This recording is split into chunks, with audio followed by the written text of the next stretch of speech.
iets te bespreek, te bedink, te beredeneer, te beskinder, daaroor te bekommer, kan net nooit so effektief wees soos om dit te bebid nie. Byvoorbeeld, jy kry mekaar nou langs die sportveld of daar in die skool se parkeerarea. Jong, wat gaan aan by hierdie skool? Ek weet nie of die onderwysers meer fiks genoeg is om hierdie kinders te hanteer nie. Ek vat sommer my kind na 'n ander skool toe.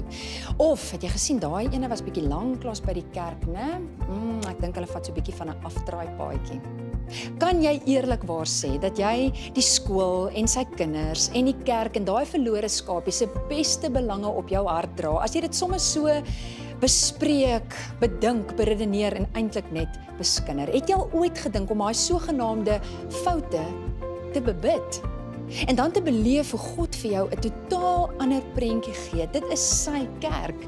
Dit is sy kinders, dit is sy skool en ek dink hy wys vir ons die foute omdat dit einste ons beurt is om juist daar betrokke te raak.